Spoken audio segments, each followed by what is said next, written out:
Hello guys, welcome back my channel. ഞാൻ ഇന്നിവിടെ കാണിച്ചിരുന്നത് നമ്മുടെ ടൈമിംഗ് ചെയിൻ എന്തിനാണെന്നുള്ളതും ഈ ടൈമിംഗ് ചെയിൻ്റെ ഉപയോഗം എന്താണെന്നുള്ളതും അതെങ്ങനെ റീപ്ലേസ് ചെയ്യണം എന്നുള്ളതും ഒക്കെയാണ്. അപ്പോൾ നമുക്കതിനായിട്ട് ഈ ടൈമിംഗ് ചെയിൻ ആദ്യം റിമൂവ് ചെയ്തെടുക്കാൻ ഈ മേലെയുള്ള ഈ കപ്പിൻ്റെ ഈ സൈഡ് തട്ടിന് 2 ബോൾട്ട് വരെ അത് റിമൂവ് ചെയ്യണം. പിന്നെ നമുക്ക് ഈ ചെയിൻ ലൂസ് ചെയ്യാൻ വേണ്ടിയിട്ട് ഇവിടെ കാണിക്കുന്ന ഈ 10ൻ്റെ ഈ ഒരു ബോൾട്ട് ഒന്ന് ലൂസ് ചെയ്തെടുക്കണം. ലൂസ് ചെയ്ത് കഴിഞ്ഞാൽ ഇതുപോലത്തെ ഒരു ബോൾട്ടാണ് നമുക്കതിൽ കിട്ടുക. പിന്നെ ആ ടെൻഷനറിൻ്റെ ഉൾഭാഗത്ത് ചെറിയൊരു സ്ക്രൂ ഡ്രൈവർ വെച്ചിട്ട് ഒന്ന് ടൈറ്റാക്കി വെക്കണം. എന്നെങ്കിലും നമുക്ക് ചെയിൻ ഊരി ഇങ്ങോട്ട് എടുക്കാൻ കിട്ടുള്ളൂ.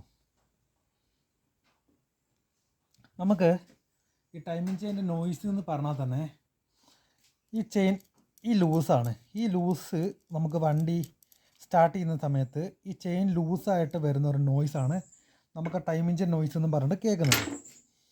അപ്പോൾ ഞാനത് ഡീറ്റെയിൽ ആയിട്ട് എക്സ്പ്ലെയിൻ ചെയ്തുതരാം. എന്തൊക്കെയാണ് ഈ ടൈമിംഗ് ചെയിൻ്റെ കൂട്ടത്തിലുള്ള കമ്പോണൻസും ഇതിൻ്റെ എങ്ങനെയാണ് വർക്കിംഗ് എന്നുള്ളത് കംപ്ലീറ്റ്ലി ഞാനത് എക്സ്പ്ലെയിൻ ചെയ്തുതരാം. അപ്പോൾ നമുക്കിത് റിമൂവ് ചെയ്യാനായിട്ട് ഇനി നേരെ അഴിച്ചെടുക്കേണ്ടതെന്ന് പറഞ്ഞിട്ടുണ്ടെങ്കിൽ ഈ ഒരു കപ്പാണ്. ഈ കപ്പിൻ്റെ ഈ സൈഡിൽ വരുന്ന ഈ 8ൻ്റെ ഈ കുറച്ച് സ്ക്രൂസ് ഉണ്ട്. ഈ സ്ക്രൂസ് മൊത്തം ഒന്ന് റിമൂവ് ചെയ്തെടുക്കണം. നമ്മളത് അഴിച്ചെടുത്തിട്ടുണ്ടെങ്കിൽ അതിനുള്ളിൽ നമുക്ക് കാണുന്നത് ഇങ്ങനെയാണ്. ഇതാണ് നമ്മുടെ ഫ്ലൈ വീല് അല്ലെങ്കിൽ മാഗ്നറ്റ് എന്നൊക്കെ പറയുന്നത്. എന്താ വെച്ചിട്ടുണ്ടെങ്കിൽ ഇതാണ് നമ്മുടെ എൻജിൻ്റെ ഉള്ളിൽ നിന്ന് നമുക്ക് എൻജിന് വർക്ക് ചെയ്യാൻ ആവശ്യമായിട്ടുള്ള പവർ ജനറേറ്റ് ചെയ്യുന്ന ജനറേറ്റർ എന്നൊക്കെ പറയും. അപ്പോൾ അതിൻ്റെ ഉള്ളിൽ നമുക്ക് എന്തൊക്കെയാണെന്നുള്ളത് കാണിക്കാം. അങ്ങനെ ഈ 14ൻ്റെ ഈ ഒരു നെറ്റ് അഴിച്ചെടുക്കണം. അതിനുശേഷം നമ്മൾ മാഗ്നറ്റ് റിമൂവ് ചെയ്യാനായിട്ട് ഇതുപോലെ മാഗ്നറ്റിൻ്റെ ഒരു പുള്ളർ വരുന്നുണ്ട്. ആ പുള്ളർ കണക്ട് ചെയ്തിട്ട് നമുക്ക് ആ മാഗ്നറ്റ് ഊരിയെടുക്കാം.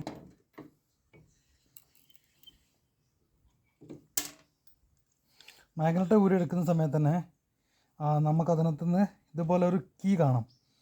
ഇതാണ് മാഗ്നറ്റ് കീ എന്ന് പറയുന്നത്. ഫ്രീ ആയി പോവാതെ ഈ ഫ്ലൈ വീലിനെ ലോക്ക് ചെയ്തിട്ട് പിടിക്കാനുള്ള ചെറിയൊരു മെറ്റൽ പീസ് തന്നെയാണത്. നമുക്ക് ഫ്ലൈ വീലിൻ്റെ ഉള്ളിലായിട്ട് ഇതുപോലെ ഒരു കട്ടിങ് കാണാം. ഈ കട്ടിങ്ങിലേക്കാണ് നമുക്ക് ഈ ഒരു കീ കയറി കിടക്കുക. നമുക്ക് ക്രാങ്കിൻ്റെ വീലിൻ്റെ മുകളിലായിട്ട് നമുക്കതുപോലത്തെ ഒരു സെയിം ഇവിടെ നോക്കി കഴിഞ്ഞാൽ കറക്റ്റ് കാണാം. ഇവിടെ അതുപോലത്തെ ഒരു കട്ടിങ് ഉണ്ട്. ആ കട്ടിങ്ങിലേക്കാണ് നമുക്ക് ആ കീ കയറി നിൽക്കുക. ഇനി നമുക്ക് ഈ അലങ്കീൻ്റെ ഒരു 3 ബോൾട്ട് റിമൂവ് ചെയ്യണം. പാക്കിങ്ങൊക്കെ ഓൾറെഡി ഡാമേജ്, അതൊക്കെ നമുക്ക് പുതിയ എന്തായാലും മാറ്റണം. അതിനെ അലങ്കി നമുക്ക് റിമൂവ് ചെയ്യാം.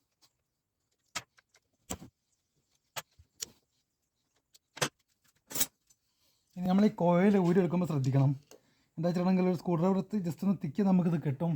പക്ഷെ വളരെ സൂക്ഷിച്ച് ചെയ്യേണ്ട ഒരു പരിപാടിയാണ്. കാരണം ഇല്ലെങ്കിൽ നമുക്ക് ഈ കോയിൽ പ്ലേറ്റിൻ്റെ ഈ അടിഭാഗം ഈ പിക്കപ്പ് കോയിൽ വരുന്ന ഈ ഒരു ഭാഗം നമുക്ക് പൊട്ടിപ്പോവും.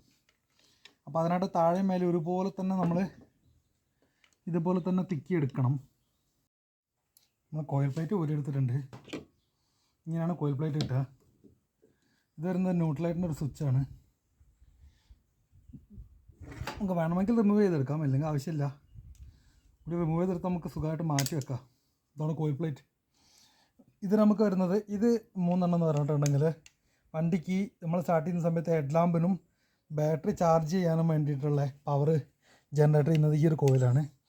ഇതാണ് നമുക്ക് സ്റ്റാർട്ടർ കോയിൽ വരുന്നത്. കാരണം ഇതൊക്കെ AC ഇഗ്നിഷൻ വരുന്ന വണ്ടി ആയതുകൊണ്ട് തന്നെ നമുക്ക് ഇതിനകത്ത് ഈ ഒരു കോയിൽ നിന്നാണ് വണ്ടിക്ക് സ്റ്റാർട്ടിങ്ങിന് ആവശ്യമുള്ള പവർ ജനറേറ്റ് ചെയ്യുന്നത്. ഇതാണ് നമ്മുടെ CPR എന്ന് പറയും, CPS, ക്രാങ്ക് പൊസിഷൻ സെൻസർ, അല്ലെങ്കിൽ പിക്കപ്പ് കോയിൽ എന്നൊക്കെ പറയുന്നതാണിത്.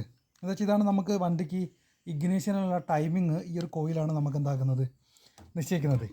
അത് ആ കോയിൽ നിശ്ചയിക്കുന്നതെന്ന് പറഞ്ഞിട്ടുണ്ടെങ്കിൽ നമുക്കത് ഈ ഒരു റോട്ടറിൻ്റെ മുകളിൽ ഇവിടെയായിട്ടൊരു കട്ടിങ് ഉണ്ട്. ഈ കട്ടിങ് അങ്ങോട്ട് മാച്ച് ചെയ്യുന്ന വരുന്ന സമയത്ത് ചെറിയൊരു പൾസ് ഇവിടുന്ന് ജനറേറ്റ് ചെയ്യും. ആ ജനറേറ്റ് ചെയ്ത CD യൂണിറ്റിൽ ചെന്നിട്ട് അവിടെ നിന്നാണ് നമുക്ക് എൻജിനിലേക്കുള്ള ടൈമിങ് നിശ്ചയിക്കുന്നത്. പിന്നെ നമുക്ക് എന്താണ് ടൈമിംഗ് ചെയിൻ എന്ന് പറയുന്നത്, അതിന് സൈഡിലായിട്ട് 2 ഗൈഡ് വരുന്നുണ്ട്. ഗൈഡ് എന്നത് വലിയ തേമാനല്ല, കാരണം ഇത് C10 ആണ്. ഇതിന് പൊതുവേ ഈ ടൈമിംഗ് ചെയിൻ്റെ ഗൈഡൊക്കെ പോലെ അപൂർവമാണ്. പിന്നെ നമുക്ക് ഇനി ഇത് അടുത്തത് അയച്ചെടുക്കേണ്ടതെന്ന് പറഞ്ഞിട്ടുണ്ടെങ്കിൽ അതിനെ മേലെ ക്യാമിൻ്റെ മുകളിലായിട്ട് നമുക്കുള്ള ഒരു 6ൻ്റെ ഒരു അലങ്കി വരുന്നുണ്ട്. ആ അലങ്കി ഒന്ന് റിമൂവ് ചെയ്തെടുക്കണം. നമുക്ക് കയ്യിൽ ഗണ്ണുള്ളതുകൊണ്ടാണ് സിമ്പിളായിട്ട് ഇതൊക്കെ ചെയ്യാൻ പറ്റുന്നത്. അല്ലെങ്കിൽ ഇത് കുറേ സ്പെഷ്യൽ ടൂളൊക്കെ വെച്ചിട്ട് അയച്ചെടുക്കേണ്ടതാണ്. കുറച്ച് കഷ്ടപ്പാടുള്ളൊരു പരിപാടി തന്നെയാണിത്. നമുക്ക് ഗണ്ണുള്ളതുകൊണ്ട് ഇത് സിമ്പിളായിട്ട് നമുക്കത് ഊരിയെടുക്കാൻ പറ്റും.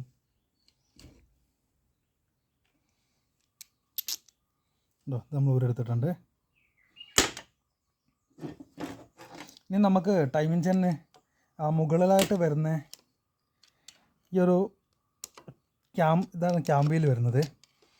ക്യാം വീൽ എന്ന് പറഞ്ഞിട്ടുണ്ടെങ്കിൽ നമ്മുടെ ഈ ക്യാം ഷാഫ്റ്റിലേക്ക് കണക്റ്റായിട്ട് വരുന്ന ഒരു ക്യാം വീൽ. ഇതൊരു വലിയ വീലാണിത്. നമുക്ക് പിന്നെ തൊട്ട് താഴെ നമ്മുടെ ക്രാങ്കിൻ്റെ മുകളിൽ വരുന്നൊരു വീലാണ് പിന്നെ ഉള്ളത്. പിന്നെ നമുക്ക് മുകളിൽ വരുന്ന ഒരു ക്യാം വീലാണ്. ഈ ക്യാം വീൽ വലുതും ക്രാങ്കിൻ്റെ മുകളിൽ വരുന്ന ചെറുതുമാണ്. പിന്നെ ഇതാണ് നമ്മുടെ ക്യാം ഷാഫ്റ്റ് എന്ന് പറയുന്നത്. ഇതിന് തൊട്ട് ഉള്ളിലായിട്ട് 2 റോക്കർ ഉണ്ട്. റോക്കർ എന്ന് പറയുന്നതാണ് നമ്മുടെ ഈ ടൈമിങ്ങിനനുസരിച്ചിട്ട് നമ്മുടെ ഈ വാൽവ് ഹെഡിൻ്റെ മുകളിൽ വരുന്ന വാൽവിനെ പ്രസ് ചെയ്തിട്ട് ഓപ്പൺ ചെയ്ത് കൊടുക്കുന്ന ഒരു മെക്കാനിസമാണ് ഈ റോക്കർ എന്ന് പറയുന്നത്. അപ്പോൾ ഞാനതിൻ്റെ നമുക്ക് ഓൾറെഡി അയച്ചു വെച്ച ഒരു എൻജിൻ ഉണ്ട്. അപ്പോൾ അതിൻ്റെ വീഡിയോയിൽ നിന്ന് ഞാൻ എന്താക്കി തരാം, ഒന്ന് എക്സ്പ്ലെയിൻ ചെയ്ത് തരാം എങ്ങനെയാണെന്നുള്ളത്. ഇത് ഞാൻ ജസ്റ്റ് ഒന്ന് എല്ലാവർക്കും ഇതിൻ്റെ വർക്കിംഗ് എങ്ങനെയാണെന്ന് മനസ്സിലാക്കാൻ വേണ്ടിയിട്ട് ഒരു ഹെഡിൽ കാണിച്ചിരുന്നു എന്നുള്ളത്. നമുക്ക് ഓൾറെഡി എൻജിൻ വർക്കിന് വേണ്ടിയിട്ട് നമ്മൾ അയച്ചു വെച്ച ഒരു വണ്ടിയുടെ എൻജിനാണ്, സ്കൂട്ടറിൻ്റെ ആണ്. അപ്പോൾ അത് ഫംഗ്ഷൻ എങ്ങനെയാണെന്ന് മനസ്സിലാകുന്നത്. ഇതാണ് നമുക്ക് ഹെഡ് വരുന്നത്. ഓൾറെഡി പീസാക്കി വെച്ചാണ് വർക്കിന് കൊടുക്കാൻ വേണ്ടിയിട്ട്. പിന്നെ ഇതാണ് നമ്മുടെ റോക്കർ ക്യാം ഷാഫ്റ്റ് എന്ന് പറയുന്നത്. ഇത് രണ്ടും കൂടി ഒരുമിച്ച് വരുന്ന ഒരു മെക്കാനിസമാണ്. ഇത് നമ്മുടെ ക്യാം ഷാഫ്റ്റ്. ഇത് ഓൾറെഡി കംപ്ലൈൻ്റ് ആയ ക്യാം ഷാഫ്റ്റാണ്. അപ്പോൾ ഞാനിതൊന്ന് മനസ്സിലാവാൻ വേണ്ടിയിട്ട് എടുത്തിട്ടൊന്ന് എക്സ്പ്ലെയിൻ ചെയ്ത് തരുന്നത് മാത്രമേ ഉള്ളൂ. ഇതാണ് റോക്രാം എന്ന് പറയുന്നത്. കാരണം ഈ ക്യാം ഷാഫ്റ്റിൻ്റെ ഈ ഒരു മുഴ, ഈ ഒരു കട്ടിങ് വരുന്ന ഒരു ഭാഗം വന്നിട്ട് നമ്മുടെ ഈ ഒരു റോക്കറിലേക്ക് ഉറയുന്ന സമയത്താണ് ഇത് വർക്കാവുന്നത്. നോക്കിയാൽ കാണാം, ഇതുപോലെയാണ് വർക്കാവുന്നത്. അപ്പോൾ നമ്മൾ ഇത് നേരെ ഹെഡിലേക്ക് കണക്ട് ചെയ്ത് വരുന്ന സമയത്ത് ഇതെങ്ങനെയാകുമെന്ന് വെച്ചിട്ടുണ്ടെങ്കിൽ നമുക്ക് ഹെഡിൽ നമ്മളതിങ്ങനെ കൊടുക്കും. ഹെഡിനകത്ത് ഇങ്ങനെയാണ് നമ്മളത് കണക്ട് ചെയ്ത് വെച്ചിട്ടുണ്ടാവുക. അപ്പോൾ നമ്മൾ ഈ ക്യാം ഷാഫ്റ്റ് ഇവിടെ വർക്കാവുന്ന സമയത്ത് ഈ ക്യാം ഇവിടെ റൊട്ടേറ്റ് ചെയ്യുന്ന സമയത്ത് തന്നെ നമുക്ക് ഈ വാൽവിനെ പുള്ളി ചെയ്തെടുക്കും. നമുക്കിവിടെ നോക്കിയാൽ കാണാം, ഇത് റൊട്ടേറ്റ് ചെയ്യുന്ന സമയത്ത് നമുക്ക് ഈ വാൽവിനെ ഓപ്പൺ ആക്കുകയാണ് ചെയ്യുന്നത്. ഇതുപോലെ പൊന്തും വീണ്ടും താഴും.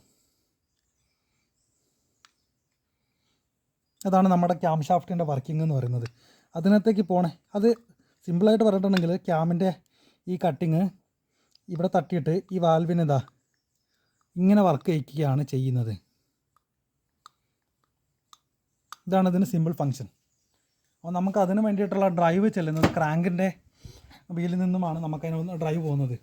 ക്രാങ്കിൻ്റെ ഇവിടെ നിന്നാണ് ഡ്രൈവ്, ചെയിൻ വഴിയാണ് നമുക്ക് ഈ മേലുള്ള ക്യാം ഷാഫ്റ്റിലേക്ക് എത്തുന്നത്.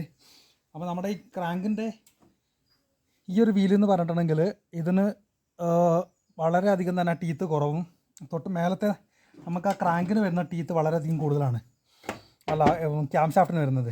ആ സമയത്ത് എന്ത് സംഭവിക്കുന്നത് വെച്ചിട്ടുണ്ടെങ്കിൽ ഇതൊരു 25 പ്രാവശ്യം തിരിയുമ്പോൾ നമുക്കിതൊരു 10 വട്ടം എന്താവുള്ളൂ, ഈ ഹെഡ് ഇവിടെ റൊട്ടേറ്റ് ആവുള്ളൂ, ഹെഡിലേക്ക് വരുന്നത്. അപ്പോൾ നമുക്ക് ഇനി ടൈം എഞ്ചിൻ്റെ കമ്പോണൻസ് കൂട്ടത്തിൽ എന്തൊക്കെയാണെന്ന് നോക്കാം. ഒന്ന് വരുന്നത് ഈ ടൈം എഞ്ചിനാണ്. 2 വരുന്നത് ക്രാങ്കിൻ്റെ മുകളിലെ ഈ ഒരു ടീത്താണ്. പിന്നെ വരുന്നത് ഈ 2 സൈഡിലുള്ള ടൈം എഞ്ചിൻ ഗൈഡാണ്. ഇതെന്താ വെച്ച് കഴിഞ്ഞാൽ നമുക്ക് ഇതിൻ്റെ റൊട്ടേഷൻ വഴി തേയ്മാനം വന്നിട്ട് ഈ എഞ്ചിൻ്റെ ഈ 2 സൈഡിലേക്കുള്ള കേസിലേക്കൊന്നും ഇതിന് തേയ്മാനം വരാതിരിക്കാൻ വേണ്ടിയിട്ടാണ് ഇങ്ങനെ 2 ഗൈഡ് കൊടുത്തിട്ടുള്ളത്.